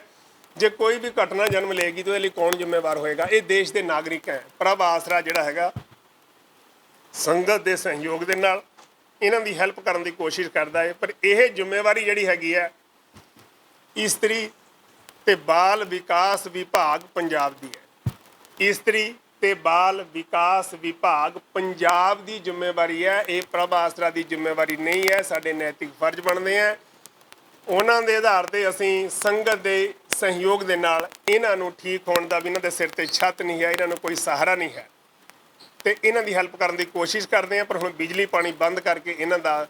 ਸਾਨੂੰ ਨਹੀਂ ਪਤਾ ਵੀ ਇਹ ਸਰਕਾਰ ਜਿਹੜੀ ਹੈ ਕਿਹੜੇ ਸੰਵਿਧਾਨ ਦੀ ਪਾਲਣਾ ਕੀਤੀ ਹੈ ਤੇ ਇਹਨਾਂ ਦੀਆਂ ਜਾਨਾਂ ਨੂੰ ਖਤਰੇ 'ਚ ਪਾਇਆ, ਤੇ ਜੇ ਕੋਈ ਘਟਨਾ ਘਟੂਗੀ ਉਹਦੇ ਲਈ ਕੌਣ ਜ਼ਿੰਮੇਵਾਰ ਹੈ? ਸਾਨੂੰ ਇਸ ਚੀਜ਼ ਦਾ ਵੀ ਇਸ ਵੇਲੇ ਜਵਾਬ ਚਾਹੀਦਾ ਹੈ। ਤੇ ਇਹਨਾਂ ਨੂੰ ਸੰਭਾਲਣ ਦੇ ਲਈ ਜਿਹੜੇ ਨਵੇਂ ਦਾਖਲ ਹੋ ਰਹੇ ਆ, ਉਹਨਾਂ ਲਈ ਜਿਹੜਾ ਇਨਫਰਾਸਟ੍ਰਕਚਰ ਕ੍ਰੀਏਟ ਕਰ ਰਹੇ ਆ, ਉਹਦੇ ਉੱਤੇ ਕਮਰਸ਼ੀਅਲ ਅਦਾਰਿਆਂ ਵਾਲੀਆਂ ਸ਼ਰਤਾਂ ਲਾਈਆਂ ਜਾ ਰਹੀਆਂ ਹੈ। ਇਹਨਾਂ ਨੂੰ ਕਮਰਸ਼ੀਅਲ ਅਦਾਰਿਆਂ ਵਾਲੀ ਕੈਟਾਗਰੀ 'ਚ ਪਾ ਦਿੱਤਾ। ਤੁਸੀਂ ਕਹਿ ਰਹੇ ਹੋ ਸਾਤੋਂ ਸੰਭਾਲ ਨਹੀਂ ਹੁੰਦੇ, ਪ੍ਰਭ ਆਸਰਾ ਸੰਭਾਲੇ, ਤੇ ਨਾਲ ਕੈਟਾਗਰੀ ਜਿਹੜੀ ਕਮਰਸ਼ੀਅਲ ਪਾਈ ਜਾ ਰਹੀ ਹੈ ਉਹਦੇ ਵਿੱਚ ਪਾਇਆ ਜਾ ਰਿਹਾ ਹੈ। ਇਹ ਇਹਨਾਂ ਨਾਲ ਇੰਨੀ ਬੇਇਨਸਾਫੀ, ਇਹਨਾਂ ਨੂੰ ਇਕੁਐਲਿਟੀ ਦੇ ਜਸਟਿਸ ਦੀ ਅਸੀਂ ਮੰਗ ਕਰਨਾ ਹੈ। ਇਹਨਾਂ ਦੀ ਹਾਲਤ ਦਾ ਅਸੀਂ ਅੱਜ ਸਰਕਾਰ ਨੂੰ ਅਸੀਂ ਇਹਨਾਂ ਸਾਰੇ ਨਾਗਰਿਕਾਂ ਦੀ ਜਿਹੜੀ ਹਾਲਤ ਹੈ ਉਹਦੇ ਵੱਲੋਂ ਪੁਕਾਰ ਕਰਦੇ ਹਾਂ, ਬਣ ਚੁੱਕੀ ਇਹਨਾਂ ਦੀ ਹਾਲਤ ਦਾ ਇਜ਼ਹਾਰ ਕਰਦੇ ਹਾਂ। ਇਹ ਵੀ ਸਾਡੇ ਪੰਜਾਬ ਦੇ ਨਾਗਰਿਕ ਹੈ, ਸਾਡੇ ਦੇਸ਼ ਦੇ ਨਾਗਰਿਕਾਂ, ਇਹਨਾਂ ਦੇ ਉੱਤੇ ਵੀ ਤਰਸ ਕਰੋ ਨਹੀਂ, ਆਪਣੇ ਫਰਜ਼ ਸਮਝੋ ਤੇ ਇਹਨਾਂ ਦੇ ਪ੍ਰਤੀ ਵੀ, ਕਿਉਂਕਿ ਇਹਨਾਂ ਦਾ ਵੀ ਬਜਟ ਦੇ ਵਿੱਚ ਉਹਨਾਂ ਹੀ ਹਿੱਸਾ ਹੈ, ਇਹਨਾਂ ਦਾ ਕੋਈ ਵੱਖਰਾ ਕਿੱਸਾ ਨਹੀਂ ਹੈਗਾ। ਇਹਨਾਂ ਦੇ ਸੰਬੰਧ ਵਿੱਚ ਡਾਕਟਰ ਸਾਹਿਬ ਕੁਝ ਹੋਰ ਵੀ ਦੱਸਦੇ ਆ ਜਿਹੜੀ ਇਹਨਾਂ ਦੇ ਫੇਸ ਕਰ ਰਹੇ ਆ। ਸਾਰਿਆਂ ਨੂੰ ਸਤਿ ਸ਼੍ਰੀ ਅਕਾਲ ਜੀ। ਪਹਿਲਾਂ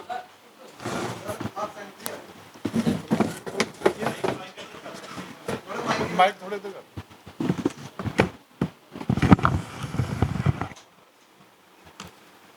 ਭਾਈ ਸਾਹਿਬ ਨੇ ਤੁਹਾਨੂੰ ਸਾਰਿਆਂ ਨੂੰ ਜੋ ਸੰਸਥਾ ਚੱਲ ਰਹੀ ਹੈ ਉਹਦੇ ਬਾਰੇ ਤਾਂ ਸਾਰਾ ਡਿਟੇਲਸ ਤੁਹਾਨੂੰ ਦੱਸਿਆ। ਸਭ ਤੋਂ ਪਹਿਲਾਂ ਮੈਂ ਇੱਕ ਗੱਲ ਜ਼ਰੂਰ ਕਹਿਣਾ ਚਾਹਾਂਗਾ ਕਿ ਪੰਜਾਬ ਸਰਕਾਰ ਨੇ ਇਹ ਜਿਹੜਾ ਕਨੈਕਸ਼ਨ ਬਿਜਲੀ ਦਾ ਕੱਟਿਆ, ਜਦੋਂ ਆਪਾਂ ਸਾਰਿਆਂ ਨੂੰ ਪਤਾ ਹੈ ਕਿ ਅੱਜ ਲਾਈਫ ਦਾ ਕੋਈ ਵੀ ਐਸਾ ਹਿੱਸਾ ਨਹੀਂ ਹੈ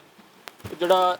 ਚਾਹੇ ਉਹ ਖਾਣ ਪੀਣ ਹੋਵੇ, ਚਾਹੇ ਉਹ ਪਾਉਣ ਦੀ ਗੱਲ ਹੋਵੇ, ਚਾਹੇ ਉਹ ਪਾਣੀ ਦੀ ਗੱਲ ਹੋਵੇ, ਉਸ ਤੋਂ ਬਗੈਰ ਨਹੀਂ ਚੱਲ ਸਕਦਾ। ਫਿਰ ਤੁਸੀਂ ਦੇਖੋ ਕਿ ਪੰਜਾਬ ਗੌਰਮੈਂਟ ਜਾਂ ਤਾਂ ਇਸ ਗੱਲ ਦਾ ਪਹਿਲਾਂ ਜਵਾਬ ਦੇ ਦੇਵੇ ਵੀ ਕਿਹੜੀ ਹੋਰ ਸੰਸਥਾ ਹੈਗੀ ਹੈ, ਕਿਉਂਕਿ ਇਹਨਾਂ ਦੀ ਆਪਣਾ ਰਿਕਾਰਡ ਇਹ ਗੱਲ ਕਹਿ ਰਿਹਾ ਕਿ ਇੱਕ ਮਹਿਕਮਾ ਨਹੀਂ, ਪੰਜਾਬ ਗੌਰਮੈਂਟ ਦੇ ਬਹੁਤ ਸਾਰੇ ਮਹਿਕਮੇ ਜਿਹੜੇ ਹੈਗੇ ਨੇ ਉਹ ਡਿਫਾਲਟਰ ਨੇ। ਇਸ ਤਰ੍ਹਾਂ ਕਹੋ ਕਿ ਉਹਨਾਂ ਨੇ ਬਿਜਲੀ ਦਾ ਬਿੱਲ ਨਹੀਂ ਦਿੱਤਾ, ਜਾਂ ਹੋ ਸਕਦਾ ਸੰਸਥਾ ਨੇ ਜਿਸ ਤਰ੍ਹਾਂ ਬਿਜਲੀ ਦਾ ਬਿੱਲ ਜਿਹੜਾ ਹੈਗਾ ਉਹ ਪੈਂਡਿੰਗ ਹੈ ਵਿੱਚ। ਜੇ ਆਮ ਬੰਦਾ ਜਿਹੜਾ ਹੈਗਾ ਠੀਕ ਠਾਕ ਬੰਦਾ, ਉਸ ਦੀ ਕਨੈਕਸ਼ਨ ਨਹੀਂ ਕੱਟਿਆ ਜਾ ਰਿਹਾ, ਤਾਂ ਫਿਰ ਉਹ ਜਿਹੜੇ ਲਾਚਾਰ ਲੋਕ ਨੇ, ਇਹ ਤੁਸੀਂ ਬੱਚਾ ਇੱਧਰ ਇਸ ਸਾਈਡ 'ਤੇ ਦੇਖਦੇ ਹੋ, ਆਹ ਬੱਚਾ ਤੁਸੀਂ ਦੇਖੋ ਤੁਹਾਡੇ ਸਾਹਮਣੇ, ਸਾਰਿਆਂ ਦੇ ਸਾਹਮਣੇ ਜਿਹੜਾ ਹੈਗਾ ਉਹ ਇੱਥੇ ਵੀ ਜਿਹੜਾ ਹੈਗਾ ਉਹ ਨਹੀਂ ਬੈਠ ਸਕਦਾ, ਕਿਉਂਕਿ ਇਹ ਸਾਰਾ ਕੰਫਰਟੇਬਲ ਜ਼ੋਨ ਹੈ ਜਿਹਦੇ 'ਚ ਆਪਾਂ ਹੁਣ ਬੈਠੇ ਹਾਂ। ਇਹਦੇ 'ਚ ਉਹ ਨਹੀਂ ਟਿਕ ਕੇ ਬੈਠ ਸਕਦਾ। ਮਤਲਬ ਹੈਗਾ ਕਿ ਇਸ ਬੱਚੇ ਨੂੰ ਤਾਂ ਸਾਡੇ ਨਾਲੋਂ ਕਿਤੇ ਜ਼ਿਆਦਾ ਜ਼ਰੂਰਤ ਹੈ ਬਿਜਲੀ ਦੀ, ਪਾਣੀ ਦੀ, ਹੋਰ ਸਹੂਲਤਾਂ ਦੀ ਜਿਹੜੀ ਹੈਗੀ ਉਹ ਸਾਰੀ ਜ਼ਰੂਰਤ ਹੈ। ਉਸ ਸੰਸਥਾ ਦੇ ਵਿੱਚ ਜੇ ਮੀਡੀਆ ਵਾਲੇ ਤੁਸੀਂ ਬਹੁਤ ਸਾਰੇ ਫਰੈਂਡਸ ਮੈंने ਦੇਖਿਆ ਕਿ ਉੱਥੇ ਵੀ ਪਹਿਲਾਂ ਵਿਜ਼ਿਟ ਕੀਤਾ ਹੈ, ਜਾਂ ਸਰਕਾਰ ਆਪਣੇ ਤੌਰ ਤੇ, ਜਾਂ ਇਹ ਜਿਹੜੀ ਸਰਕਾਰ ਕਹਿੰਦੀ ਹੈ ਕਿ ਨਵੀਂ ਸਰਕਾਰ ਹੈ, ਜੇ ਉਹਨੂੰ ਅਜੇ ਤੱਕ ਮੌਕਾ, ਹਰ ਵਾਰੀ ਕਿਹਾ ਜਾ ਰਿਹਾ ਨਾ ਕਿ ਮੌਕਾ ਨਹੀਂ ਮਿਲਦਾ, ਉਹਨੂੰ ਕੋ ਤੁਹਾਨੂੰ ਇੱਕ ਮੌਕਾ ਦੇ ਦਿੰਦੇ ਆ, ਤੁਸੀਂ ਇੰਸਟੀਚਿਊਟ ਦੇ ਵਿੱਚ ਇਹਨਾਂ ਬੱਚਿਆਂ ਦੇ ਹਾਲਾਤ ਜਿਹੜੇ ਹੈਗੇ ਨੇ ਉਹ ਦੇਖੋ। ਇਹ ਕੋਈ 1 ਜਾਂ 2 ਜਾਂ 10 ਬੱਚੇ ਨਹੀਂ ਆ, ਉੱਥੇ ਸੈਂਕੜਿਆਂ ਦੇ ਹਿਸਾਬ ਨਾਲ ਬੱਚੇ ਨੇ, ਔਰ ਉਹਨਾਂ ਦੀ ਜੋ ਹਾਲਾਤ ਹੁੰਦੇ ਨੇ, ਮੈਂ ਐਜ਼ ਏ ਡਾਕਟਰ ਜਿਹੜਾ ਹੈਗਾ ਉਹ ਉਸ ਗੱਲ ਨੂੰ ਮਹਿਸੂਸ ਕਰ ਸਕਦਾ ਕਿ ਉਹਨਾਂ ਨੂੰ ਕਿੰਨੀਆਂ ਚੀਜ਼ਾਂ ਦੀ ਜਿਹੜੀ ਹੈਗੀ ਆ ਉਹ ਜ਼ਰੂਰਤ ਪੈਂਦੀ ਹੈ। ਅੱਜ ਜਿੱਥੇ ਅਸੀਂ ਖੜੇ ਆ, ਔਰ ਇਹ ਹਸਪੀਟਲ ਜਿਹੜਾ ਹੈਗਾ ਪ੍ਰਭ ਆਸਰਾ ਵੱਲੋਂ ਜਿਹੜਾ ਚਨਾਲੋਂ ਦੇ ਵਿੱਚ ਹਸਪੀਟਲ ਖਾਸ ਕਰਕੇ ਉਹਨਾਂ ਲੋਕਾਂ ਵਾਸਤੇ ਬਣਾਇਆ ਗਿਆ ਜਿਨ੍ਹਾਂ ਨੂੰ ਸਰਕਾਰ ਜਿਹੜੀ ਹੈ ਉਹ ਜ਼ਿਆਦਾ ਚੰਗੀ ਤਰ੍ਹਾਂ ਨਹੀਂ ਚਲਾਉਂਦੀ, ਔਰ ਉਹਨਾਂ ਲੋਕਾਂ ਦੇ ਸਹਾਰੇ ਵਾਸਤੇ ਇਹ ਜਿਹੜੀ ਇੰਸਟੀਟਿਊਸ਼ਨ ਬਣੀ ਹੋਈ ਹੈ, ਉੱਥੇ ਜਿੱਥੇ ਮੈਡੀਕਲ ਹੈਲਪ ਦੀ ਜ਼ਰੂਰਤ ਹੈਗੀ ਆ, ਉੱਥੇ ਉਸ ਦੀ ਰੀਹੈਬਿਲਿਟੇਸ਼ਨ ਹੋ ਰਹੀ ਹੈ। ਭਾਈ ਸਾਹਿਬ ਨੇ ਜਿਸ ਤਰ੍ਹਾਂ ਦੱਸਿਆ ਕਿ ਕਈ ਸੈਂਕੜੇ ਲੋਕ ਨੇ ਜਿਹੜੇ ਹੈਗੇ ਨੇ ਜਿਹੜੇ ਰੀਹੈਬਿਲਿਟੇਟ ਹੋ ਕੇ ਗਏ ਨੇ, ਔਰ ਉੱਥੇ ਜਿਹੜਾ ਸਟਾਫ ਵਰਕ ਕਰਦਾ ਉਸ ਦਾ ਵੀ ਮੇਨ ਮਕਸਦ ਜਿਹੜਾ ਹੈਗਾ ਉਹ ਇਹੀ ਸੀ ਕਿ ਇਹ ਜਿਹੜੇ ਬੇਸਹਾਰਾ ਲੋਕ ਨੇ ਜਾਂ ਹੈਂਡੀਕੈਪਡ ਲੋਕ ਨੇ ਜਾਂ ਮੈਂਟਲੀ ਰਿਟਾਰਡਡ ਲੋਕ ਨੇ, ਉਹਨਾਂ ਦੀ ਲਾਈਫ ਜਿਹੜੀ ਹੈਗੀ ਆ ਉਹਨਾਂ ਨੂੰ ਰੀਹੈਬਿਲਿਟੇਟ ਕਰਨਾ ਹੈ ਔਰ ਉਹਨਾਂ ਦੀ ਲਾਈਫ ਨੂੰ ਸਿਖਾਉਣਾ ਬਣਾਉਣਾ ਹੈ। ਪਰ ਇਹ ਸਰਕਾਰ ਜਿਸ ਦੀ ਜ਼ਿੰਮੇਵਾਰੀ ਬਣਦੀ, ਜਿਸ ਤਰ੍ਹਾਂ ਆਪਾਂ ਵਰਡ ਯੂਜ਼ ਕਰਦੇ ਹਾਂ, ਹੈਲਥ ਐਂਡ ਐਜੂਕੇਸ਼ਨ ਜਿਹੜੇ ਨੇ, ਇਹ ਦੋਨੇ ਜਿਹੜੇ ਨੇ ਸੋਸ਼ਲ ਰਿਸਪੌਂਸਿਬਿਲਟੀ ਹੈ ਸਰਕਾਰ ਦੀ, ਇਹਦੇ 'ਚੋਂ ਪੈਸੇ ਕਮਾਏ ਨਹੀਂ ਜਾਂਦੇ। ਸਰਕਾਰ ਨੂੰ ਇਸ ਗੱਲ ਵਾਸਤੇ ਚਾਹੀਦਾ ਹੈ ਕਿ ਇਹ ਜਿਹੜੀ ਜ਼ਿੰਮੇਵਾਰੀ ਉਹ ਆਪਣੇ ਤੌਰ ਦੇ ਉੱਤੇ ਸਕੂਲ ਜਾਂ ਹਸਪਤਾਲ ਨਾ ਬਣਾ ਕੇ ਜਿਹੜੀਆਂ ਸਵੈ ਸੇਵੀ ਸੰਸਥਾਵਾਂ ਹੈਗੀਆਂ ਨੇ, ਜਿਸ 'ਚ ਸਾਰੇ ਫਰੈਂਡਸ ਜਿਹੜੇ ਖੜੇ ਨੇ, ਜਿਨ੍ਹਾਂ ਦੇ ਮੁੱਖ ਸੇਵਾਦਾਰ ਭਾਈ ਸਾਹਿਬ ਨੇ ਭਾਈ ਸ਼ਮਸ਼ੇਰ ਸਿੰਘ, ਇਹ ਅਗਰ ਅੱਗੇ ਲੱਗ ਕੇ ਆਪਣੀ ਲਾਈਫ ਜਿਹੜੀ ਹੈਗੀ ਹੈ, ਇਹਨਾਂ ਨੇ ਦੱਸਿਆ ਜਿਸ ਤਰ੍ਹਾਂ ਕਿ ਕਮਰਸ਼ੀਅਲ ਦੀ ਗੱਲ ਕਰਦੇ ਨੇ, ਭਾਈ ਸਾਹਿਬ ਨੂੰ ਕਿਹੜੀ ਤਨਖਾਹ ਦਿੰਦੀ ਹੈ ਸਰਕਾਰ ਜਿਹੜਾ ਕਮਰਸ਼ੀਅਲ ਕੰਮ ਚੱਲ ਰਿਹਾ ਉੱਥੇ, ਜਾਂ ਇਹ ਜਿੰਨੇ ਆਪਣੇ ਫਰੈਂਡਸ ਨੇ ਜਿਹੜੇ ਸਾਰੇ ਸਪੋਰਟ ਕਰਦੇ ਨੇ, ਉਹਨਾਂ ਨੂੰ ਸਰਕਾਰ ਕਿਹੜੀ ਤਨਖਾਹ ਦਿੰਦੀ ਹੈ ਜਿਸ ਕਰਕੇ ਉਹਦੇ ਨਾਲ ਜਿਹੜਾ ਉਸ ਨੂੰ ਕਮਰਸ਼ੀਅਲ ਖਾਤਾ ਤੁਸੀਂ ਖੋਲ੍ਹਿਆ, ਇੰਸਟੀਟਿਊਸ਼ਨ ਦਾ ਹੋਵੇ, ਚਾਹੇ ਬਿਲਡਿੰਗ ਦੀ ਗੱਲ ਹੋਵੇ, ਚਾਹੇ ਉਹ ਬਿਜਲੀ ਦੀ ਗੱਲ ਹੋਵੇ। ਸੋ ਮੇਰੀ ਤੁਹਾਨੂੰ ਇਸ ਮੀਡੀਆ ਦੇ ਰਾਹੀਂ ਇਹ ਰਿਕੁਐਸਟ ਹੈ ਕਿ ਪੰਜਾਬ ਸਰਕਾਰ ਜਾਂ ਤਾਂ ਪਹਿਲਾਂ ਆਪਣੇ ਜਿੰਨੇ ਵੀ ਉਹਦੇ ਹਸਪਤਾਲ ਹੈਗੇ ਨੇ ਉਹਨਾਂ ਦੀ ਜਿਹੜੀ ਬਿਜਲੀ ਬੰਦ ਕਰ ਦੇਵੇ, ਕਿਉਂਕਿ ਉਹ ਵੀ ਸਾਰੇ ਡਿਫਾਲਟਰ ਨੇ, ਸਾਰੇ ਜਿਹੜੇ ਹੈਗੇ ਨੇ ਥਾਣੇ ਉਹਨਾਂ ਦੇ ਉਹ ਸਾਰੇ ਡਿਫਾਲਟਰ ਨੇ, ਉਹਨਾਂ ਦੀ ਬਿਜਲੀ ਬੰਦ ਕਰ ਦੇਵੇ। ਸਕੂਲਸ ਡਿਫਾਲਟਰ ਨੇ, ਸਕੂਲਸ ਬੰਦ ਕਰ ਦੇਵੇ। ਅਤੇ ਉਸ ਤੋਂ ਬਾਅਦ ਜਿਹੜੀਆਂ ਸਵੈ ਸੇਵਾ ਸੰਸਥਾਵਾਂ ਜਿਹੜੀ ਆਪਣੀ ਮਿਹਨਤ ਕਰਦੀਆਂ ਨੇ, ਲੋਕਾਂ ਦੇ ਅੱਗੇ ਹੱਥ ਜੋੜ ਕੇ ਉਹ ਡੋਨੇਸ਼ਨਸ ਇਕੱਠੀਆਂ ਕਰਦੀਆਂ ਨੇ, ਅਤੇ ਜਿਹੜੇ ਗਰੀਬ ਜਾਂ ਬੇਸਹਾਰਾ ਲੋਕ ਨੇ ਉਹਨਾਂ ਦੀ ਹੈਲਪ ਕਰਦੀਆਂ ਨੇ, ਉਸ ਦੀ ਬਿਜਲੀ ਜਿਹੜੀ ਹੈਗੀ ਹੈ, ਜਾਂ ਪਾਣੀ ਦੀ ਗੱਲ ਹੋਵੇ ਜਾਂ ਕੋਈ ਕਮਰਸ਼ੀਅਲ ਐਕਟੀਵਿਟੀਜ਼ ਦੀ ਗੱਲ ਹੋਵੇ, ਉਹ ਬਾਅਦ 'ਚ ਹੋਣੀ ਚਾਹੀਦੀ ਹੈ। ਸੋ ਮੈਂ ਇੱਦਾਂ ਕਹਿੰਦਾ ਹੋਇਆ ਕਿ ਇੱਕ ਪੇਸ਼ੈਂਟ ਦੇ ਬਾਰੇ ਮੈਂ ਤੁਹਾਨੂੰ ਇਹ ਦੱਸਿਆ ਕਿ ਮੈਨੂੰ ਐਕਸਪਲੇਨ ਕਰਨ ਦੀ ਜ਼ਰੂਰਤ ਨਹੀਂ ਹੈ। ਤੁਹਾਡੇ ਸਾਹਮਣੇ ਬੱਚਾ ਬੈਠਾ, ਤੁਹਾਡੇ ਸਾਹਮਣੇ ਬੱਚੇ ਬੈਠੇ ਨੇ, ਪਿੱਛੇ ਬੈਠੇ ਨੇ, ਕਦੀ ਇਹਨਾਂ ਕੋਲੋਂ ਪੁੱਛ ਕੇ ਦੇਖੋ ਕਿ ਇਹਨਾਂ ਦੀ ਲਾਈਫ ਜਿਹੜੀ ਹੈਗੀ ਹੈ ਉਹ ਕਿਸ ਤਰ੍ਹਾਂ ਦੀ ਹੈਗੀ ਹੈ। ਸੋ ਇਸ ਮੀਡੀਆ ਦੇ ਰਾਹੀਂ ਔਰ ਇਹ ਲੋਕਾਂ ਦੀ ਪੁਕਾਰ ਜਿਹੜੀ ਹੈਗੀ ਹੈ, ਜਿਹੜੇ ਹੈਂਡੀਕੈਪਡ ਲੋਕ ਨੇ, ਮੈਂਟਲੀ ਰਿਟਾਰਡਡ ਨੇ, ਜਿਨ੍ਹਾਂ ਨੂੰ ਲੋਕ ਸੇਵਾ ਦੀ ਜ਼ਰੂਰਤ ਹੈਗੀ ਹੈ, ਜਾਂ ਸਰਕਾਰ ਦੀ ਮੈਂ ਕਹਾਂਗਾ ਕਿ ਨਾਕਾਮਯਾਬੀ ਜਾਂ ਨਿਕੰਮਾਪਨ ਜਿਹੜਾ ਹੈਗਾ, ਉਸ ਨੂੰ ਜਿਹੜੀਆਂ ਇੰਸਟੀਟਿਊਸ਼ਨ ਸਪੋਰਟ ਕਰ ਰਹੀਆਂ ਨੇ, ਉਹਨਾਂ ਇੰਸਟੀਟਿਊਸ਼ਨ ਦੇ ਨੂੰ ਸਰਕਾਰ ਦਾ ਫਰਜ਼ ਬਣਦਾ ਕਿ ਉਹ ਜਿਹੜਾ ਉਹਨਾਂ ਦਾ ਕੰਮ ਸਰਕਾਰ ਨੇ ਕਰਨਾ ਸੀ। ਭਾਈ ਸਾਹਿਬ ਨੇ ਦੱਸਿਆ ਕਿ ਮੈਂਟਲ ਹੈਲਥ ਦੀ ਗੱਲ ਹੋਈ, ਲੰਬਾ ਚੌੜਾ ਐਕਟ ਬਣਾਇਆ, ਲੇਕਿਨ ਸੋ ਮੇਰਾ ਕਹਿਣ ਦਾ ਮਤਲਬ ਹੈ ਕਿ ਸਰਕਾਰ ਨੂੰ ਚਾਹੀਦਾ ਹੈ ਕਿ ਜਿਹੜੀਆਂ ਸੰਸਥਾਵਾਂ ਅੱਗੇ ਹੋ ਕੇ ਲੋਕ ਹਿੱਤ 'ਚ ਕੰਮ ਕਰ ਰਹੀਆਂ ਨੇ, ਉਹਨਾਂ ਦੀ ਸਰਕਾਰ ਸਪੋਰਟ ਕਰੇ। ਔਰ ਇਸ ਕੰਮ ਵਾਸਤੇ ਅਸੀਂ ਸਾਰੇ ਜਿਹੜੇ ਹੈਗੇ ਆ ਉਹ ਇਕੱਠੇ ਹੋਏ ਆ।